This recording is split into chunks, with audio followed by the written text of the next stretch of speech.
Isabel probably assumed that I was the one trapped in the storm. She thought I was the one staring down a catastrophic breach of contract penalty worth hundreds of millions, so she wasted no time. Without a single moment of hesitation, she turned her back on 3 years of marriage, looked me dead in the eye, and demanded a divorce. What she did not know was this: the moment that divorce certificate was pressed into my hands, I pressed something right back into hers, a top-secret legal document that changed everything. Because the person the corporation had actually been targeting all along, the person standing at the edge of total ruin, was not me. It was Isabel. The bone-chilling wind outside the registry office cut right through her coat. Isabel wore large sunglasses and a surgical mask, concealing herself entirely, a habit perfectly suited to the secret marriage we had kept buried for 3 whole years. Now that the paperwork was done, she seemed ready to bury that too. "We have the papers," she said, her voice flat and cold as marble. "We go our separate ways. Our paths don't cross again." I stood there, staring at the divorce certificate in my hand, feeling something bitter curl tightly in my chest. 3 years, and not 1 ounce of doubt, not 1 moment of hesitation. Was she really that terrified of being dragged down with me? "Isabel," I said quietly. "I'm a singer. I'm about to launch a nationwide concert tour. Is this really?" She tilted her head to the side, carefully avoiding my gaze. "A breach of contract penalty that size? There's no way I could ever pay that off. And even if I could, I will not let an ex-husband accused of plagiarism destroy everything I have spent my life building." I drew a slow breath, reached into my briefcase, and held out a sealed envelope. "Since we're no longer connected, you should have this." She glanced at it with barely disguised contempt. "A list of your debts." "Open it," I said. Isabel took the envelope with a skeptical look and slid the document free. 1 glance was all it took. Behind those sunglasses, every muscle in her body went rigid. It was a confidential internal legal memo from Pinnacle Entertainment, her company. The document stated, clearly and without ambiguity, that because Isabel had refused to comply with certain illegal demands from senior executives, she had been placed on the company's comprehensive ban list. All her endorsement contracts were being terminated, her upcoming performances cancelled, and a breach of contract penalty of hundreds of millions had been levied directly against her. Where did you get this?" Her voice finally fractured. Her fingers gripped the paper so hard that her knuckles turned white. The truth was, the one walking toward total destruction was her. Isabel. My eyes burned. "You thought I was guilty of plagiarism. You thought I owed a fortune. All of it was a test. I needed to see what I actually meant to you." The story began 1 day earlier. Daniel, Pinnacle Entertainment's in-house legal director and one of my oldest friends, had risked his entire career to pass me a confidential file. His voice on the phone had been grim. "Adrian, your wife has crossed some very dangerous people. The company is planning to grind her into dust. That penalty is just the opening move."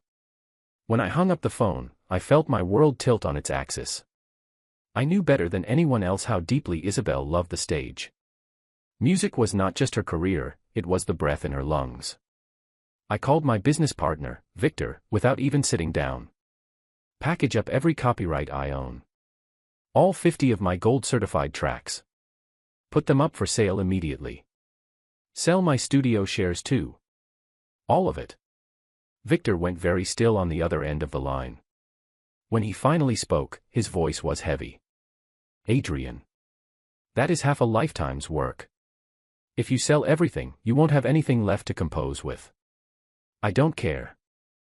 There was a long silence. Then Victor exhaled slowly. "She has been your secret wife for 3 years. She has never once given you a public acknowledgement, and now that real disaster has arrived, you're ready to go bankrupt for her." He paused. "What if she doesn't actually care about you the way you think?" "She's not that kind of person," I said. "Then let's find out." Victor's voice hardened with quiet determination. "Tell her the penalty is yours. Tell her you've been accused of plagiarism and that you're facing financial ruin. If she chooses to stand beside you through it, I'll help you sell the whole company and raise every cent needed. But if she doesn't..." I agreed to the test. I told myself she would hesitate, maybe panic, but then reach for my hand and say that we would face it together. What I got instead was 4 words, delivered without a flinch: Adrian, I want a divorce. Back outside the registry office, the freezing wind continued to push against us both. Isabel stared at the document in her hands. After a long silence, she slowly removed her sunglasses.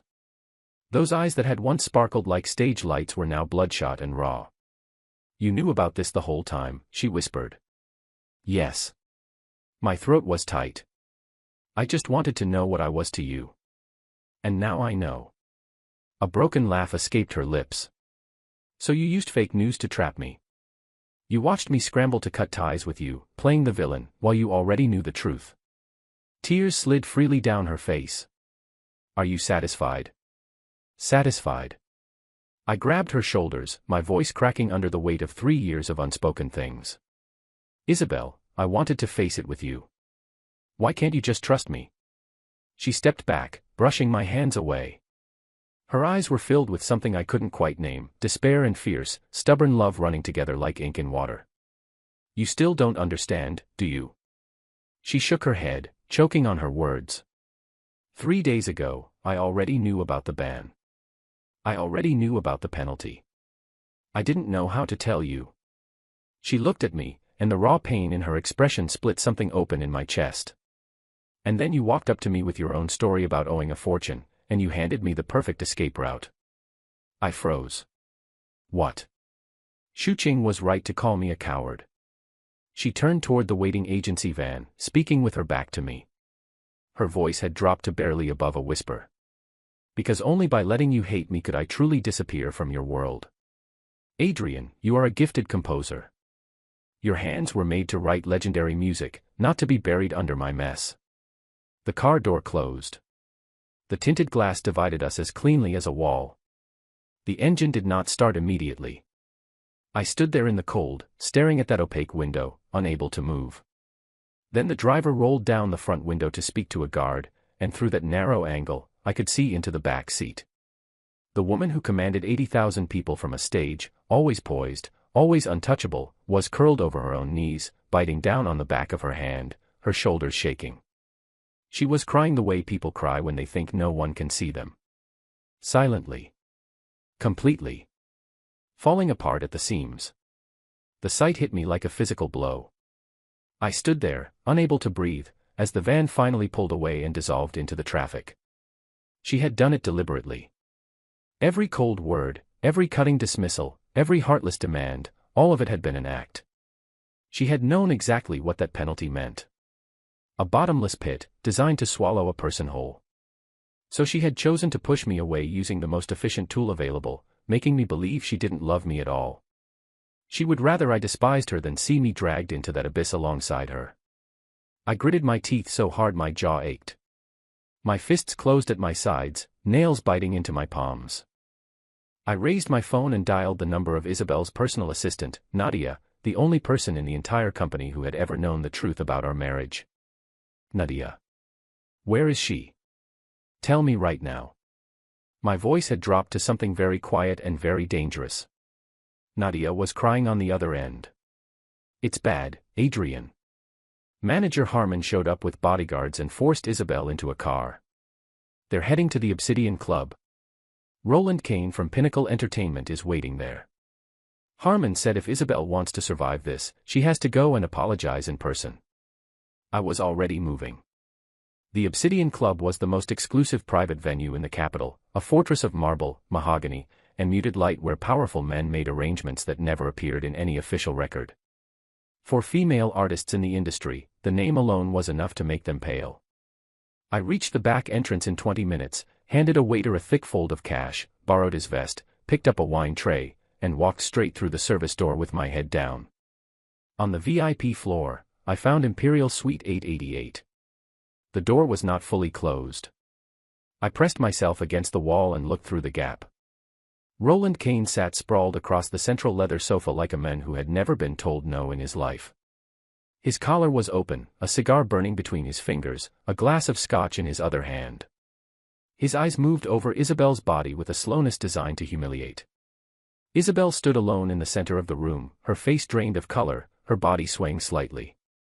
But her spine was perfectly straight. She had not bent even slightly. Manager Harmon stood beside her, filling Roland's glass with a servile smile. President Kane, please be generous. This girl has no tact whatsoever. I brought her here personally. For the sake of how many years the company has invested in her, please, give her a path forward. Then Harmon grabbed Isabel's arm and shoved her forward. What are you waiting for? Apologize to President Kane. Isabel stumbled from the force of it. She caught herself, pressed her lips together, and said nothing. Roland set his glass down with a sharp crack against the marble tabletop. He leaned forward, poured a full mug of high-proof vodka, and pushed it to the edge of the table. His smile was the most unpleasant thing I had ever seen on a human face. Do you honestly think you're still the untouchable pop icon the internet worships? He said. You've crossed the wrong people. You're nothing now. So here's what I'm offering you, 2 choices. He pointed at the mug. First, drink this, apologize to everyone here, and maybe I'll extend your deadline to pay the penalty.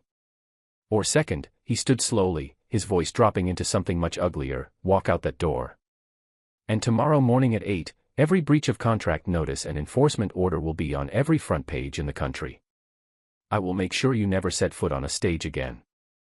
And that broke husband of yours goes down right along with you. Harmon tugged at Isabel's sleeve frantically. Are you insane?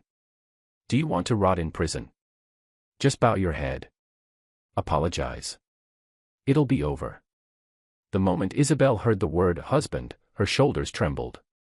A flash of genuine anguish crossed her eyes.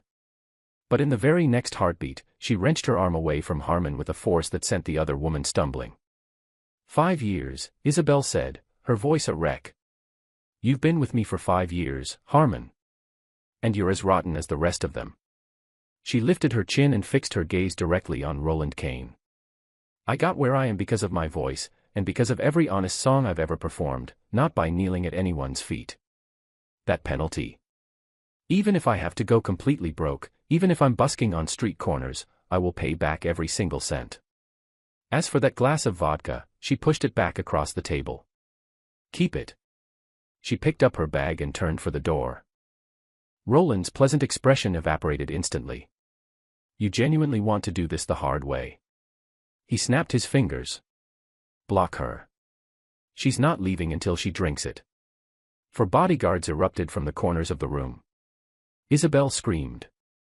2 of them seized her shoulders and dragged her back toward the sofa. Roland picked up the mug and advanced on her, his face stripped now of any pretense of civility. I had seen enough.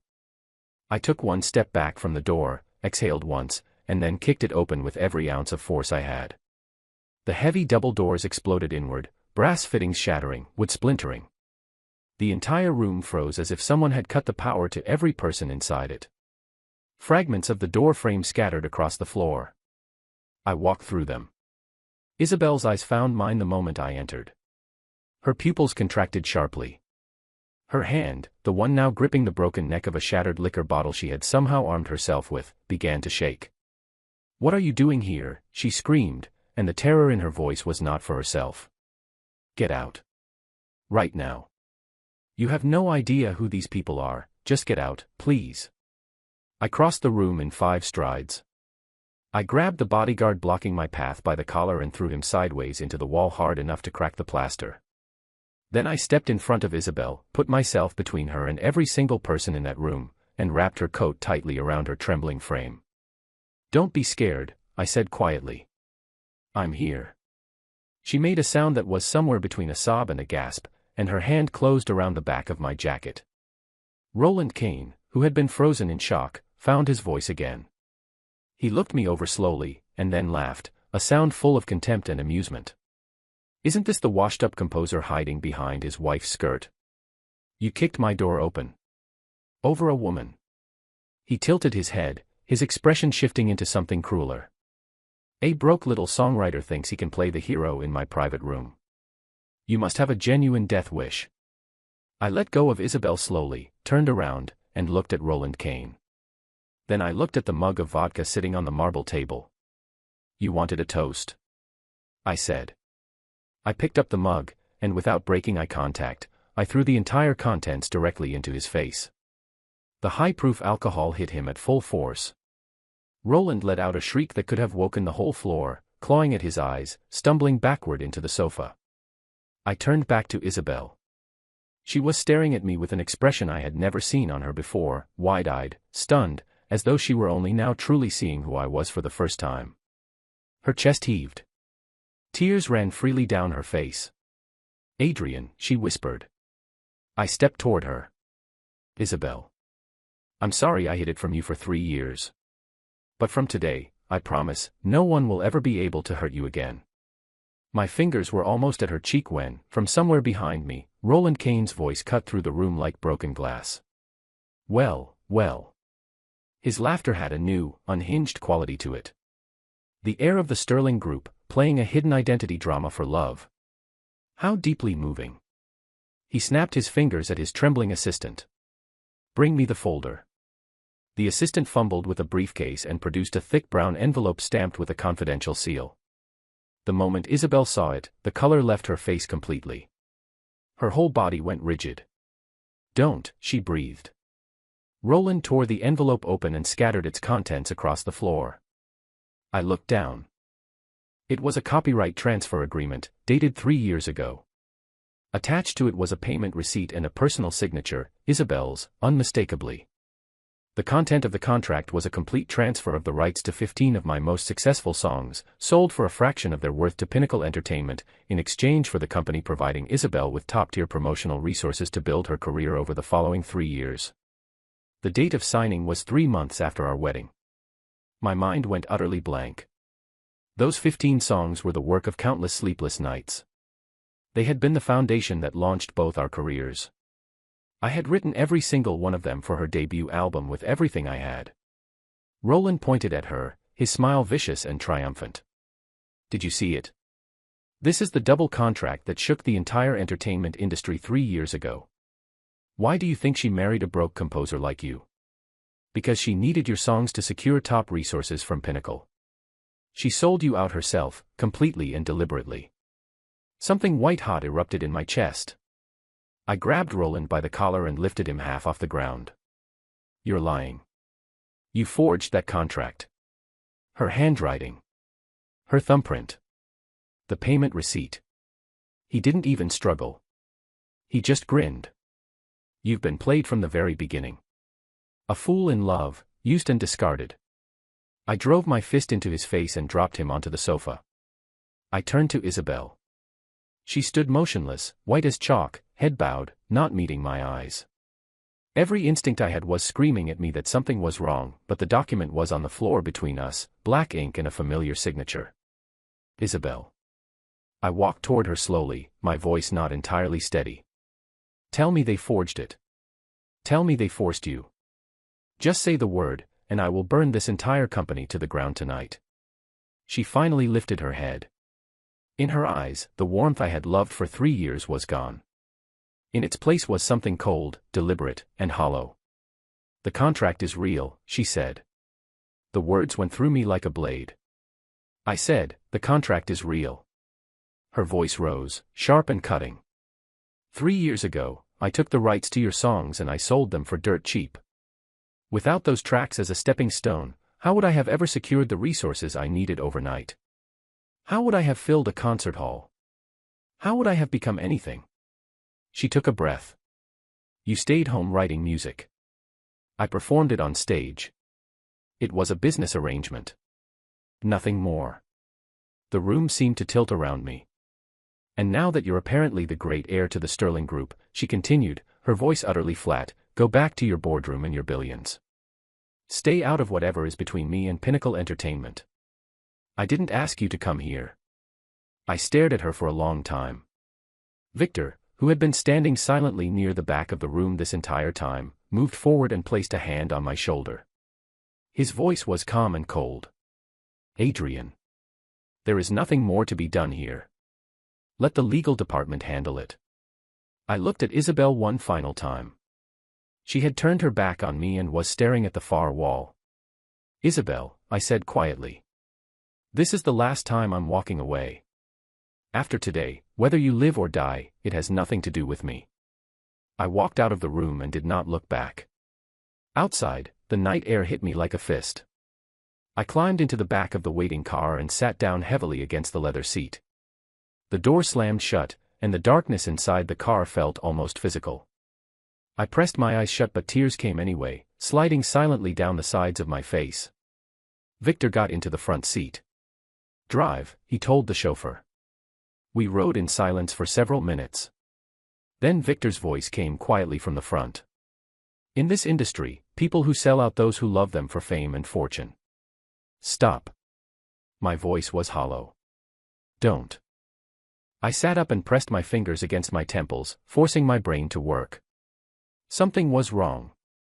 I turned the scene over in my mind, examining every detail. Isabel's words had been merciless, but her body had been wrong. She had stood completely still. And her hands, hidden inside her sleeves, had been clenched into fists so tight her fingers were cramping. Her whole frame had been trembling. A woman who had simply chosen ambition over love would not tremble like that. I thought further back. 3 years ago, right after I had finished writing those 15 songs, I had accidentally antagonized a powerful entertainment company with very murky connections. For weeks afterward, I had been followed. I had barely avoided 3 separate car accidents. Then, just as suddenly as it had started, all of it stopped, right around the time Isabel signed with Pinnacle. I sat up straight. "Victor." My voice had changed entirely. "I need you to activate the full intelligence network of the Sterling Group." Victor turned in his seat. "I want everything dug up from 3 years ago. The thugs who stalked me. Who hired them, how the situation was resolved, and exactly what circumstances surrounded the contract being signed. I want to know what happened in the weeks before Isabel put her name on that document." Each word came out precise and deliberate. "You have 24 hours. Victor looked at me for a moment, then pushed his glasses up and nodded. "Understood. By this time tomorrow, the full report will be on your desk." I turned back to the window. The city's neon lights blurred past in long, smeared streaks. "Roland. If you think a forged contract and one well-placed lie is enough to put distance between Isabel and me, then you have profoundly underestimated what I am capable of when I am angry."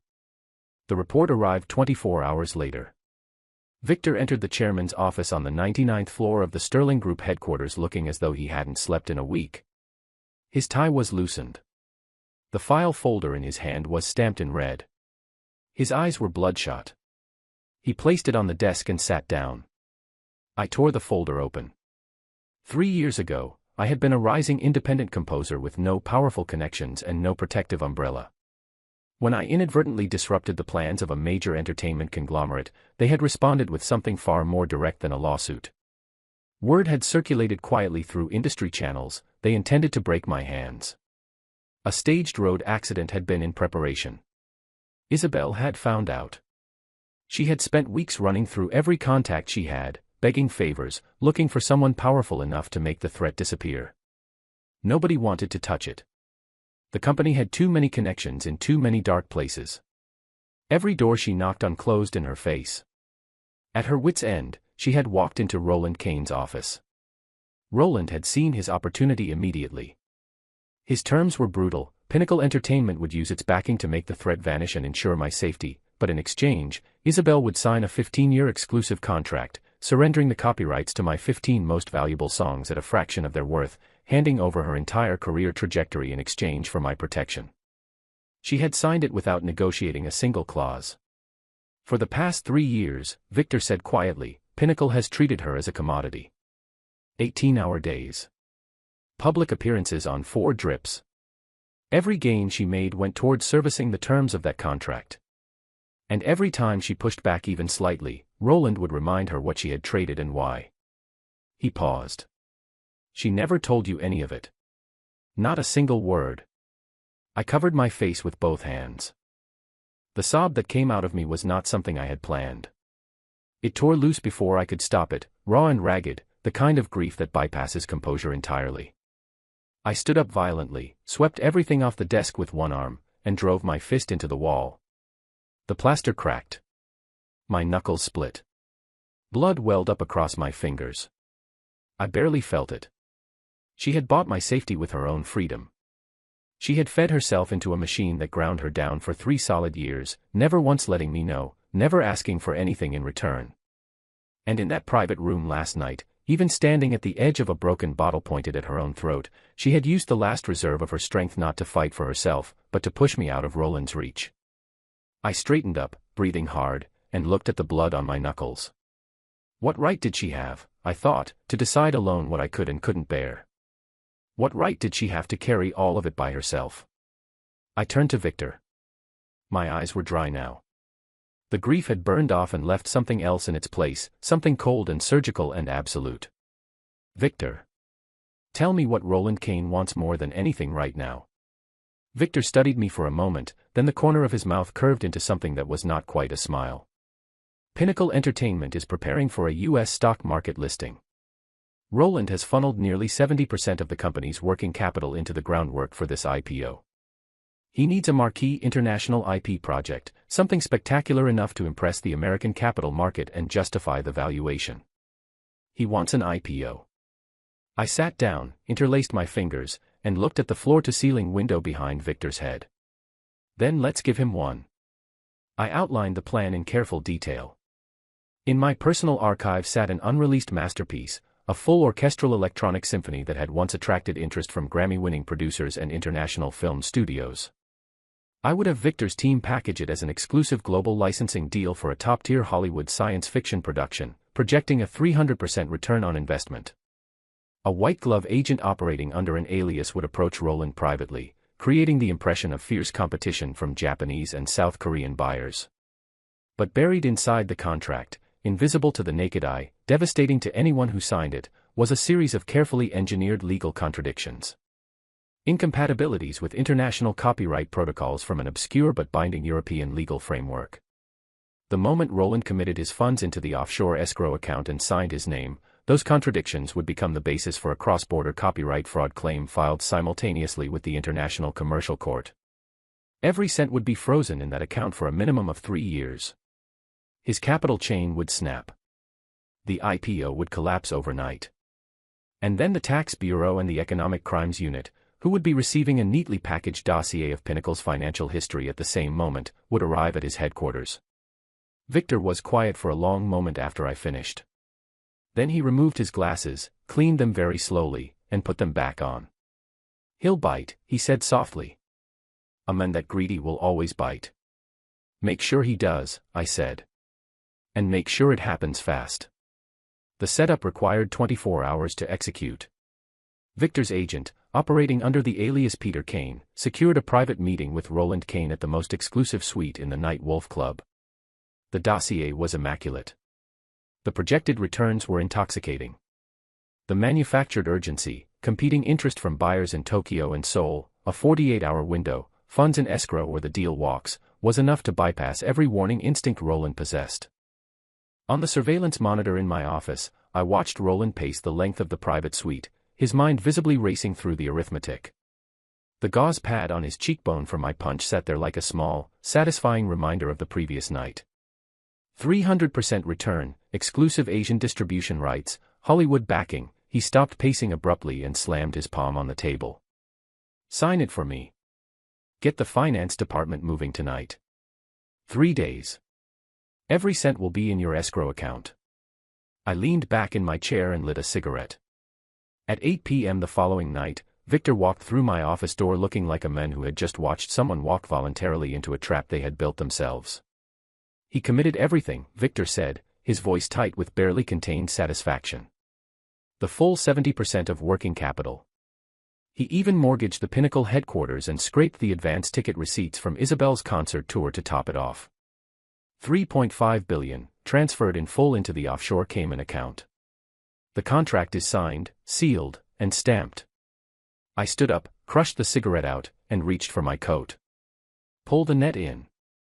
Within the hour, 120 lawyers from Sterling Group's legal department filed simultaneously with the International Commercial Court, submitting the copyright infringement evidence and triggering the full asset freeze. Before midnight, the Sterling Group's financial intelligence team had forwarded a complete package of Pinnacle Entertainment's tax evasion records and coercion of artists to both the Economic Crime Investigation Team and the State Taxation Administration. The news broke like a dam. Breaking: Pinnacle Entertainment's offshore investment flagged for cross-border copyright fraud. Capital chain severed as international court freezes $3.5 billion in Cayman escrow account. Multiple banks simultaneously demand asset repossession. Senior executives of Pinnacle Entertainment face economic crime probe. Dozens of police vehicles surround headquarters. I was already in the car on the way to the airport. The VIP underground parking lot of the Capital International Airport smelled of engine oil and damp concrete. I arrived to find it already cordoned off, police vehicles arranged in a wide perimeter around a lone black SUV with a counterfeit license plate sitting in the deepest corner. Roland Kane had not made it far. He stumbled out of an agency van clutching two briefcases, his baseball cap pulled low, his face hidden behind a mask, a man who, 12 hours ago, had been planning to ring a stock market bell in New York, now scrambling across a parking lot like a fugitive. He dropped to his knees at the car door, fumbling with the keys, muttering curses. His hands were shaking. The lights came on all at once. Freeze. Hands where we can see them. The sirens were deafening in the enclosed space. Police vehicles converged from every direction. Armed officers poured out, weapons raised. Roland Kane's legs gave out from under him. The briefcases hit the ground and burst open, scattering bound blocks of currency across the oil-stained concrete. He was face down on the ground with his hands being twisted behind his back when I walked out of the shadows and stopped in front of him. He looked up. The moment he saw my face, every last shred of composure he had left shattered. "You," he breathed. "You did all of this. You threw away billions of dollars over a woman." I crouched down in front of him and met his eyes. "I already told you," I said quietly. "As long as I have breath in my body, I will settle every debt in full. 3 years ago, you cornered a young woman with no one to protect her and bought her freedom with a slave contract. 3 days ago, you pushed her to the point where she held a piece of broken glass to her own throat. I stood back up. Those years she spent in that company are going to cost you everything." I stepped back, and the officers hauled Roland Kane toward the waiting vehicle. His screams echoed off the concrete walls of the parking lot until the car door cut them off. I looked up at the patch of sky visible above the parking lot entrance and breathed for the first time in what felt like days. 1 month later. The National Olympic Arena held 80,000 people, and every single seat was occupied. The lights above the stage were blinding. The crowd was a sea of waving light sticks and raised hands. Across online platforms, the concert was being streamed live to over 50 million viewers. And at the center of it all, Isabel stood in a white gown that caught the stage lighting and threw it back in all directions, her hair loose, her eyes bright with the particular expression she wore when the music was right and the audience was with her and nothing else in the world existed. I stood in the VIP section below the stage, watching through the monitor. Pinnacle Entertainment had been fully dismantled in the month since Roland Kane's arrest. Every unjust contract clause had been nullified through Sterling Group's legal machinery. Isabel had not only regained her freedom, she had relaunched her career with the full weight of Sterling Group's resources behind her, a concert tour titled simply, perfectly, Breaking the Cocoon. She had no idea I was the one behind it. She believed only that Sterling Group had identified her commercial value and decided to invest. I had been quiet for a month. No calls. No messages. I wanted to give her this concert, this moment, before I said anything. I needed her to be standing at the peak of everything before I asked her to turn around and see me standing there. On stage, Isabel gripped the microphone with both hands. The prelude to the next song rose through the speakers, and her voice broke slightly as she spoke. "This next song," she said, "I want to dedicate to all of you. And also to someone who once held me when everything around me was dark." The opening bars filled the arena. It was the first song I had ever written for her. I closed my eyes for a moment. Then I walked backstage. The lights died at precisely the right moment. All 80,000 voices went silent in the same breath as the stage went dark. Confused calls rippled through the audience. The live stream comments flooded with question marks. On stage, Isabel pressed on bravely. "Please don't panic, everyone, I think there may be a small equipment."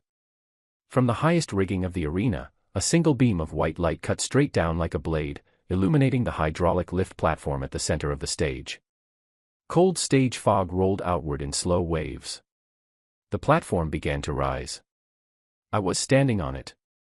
Black suit, both hands at my sides, holding 2 documents.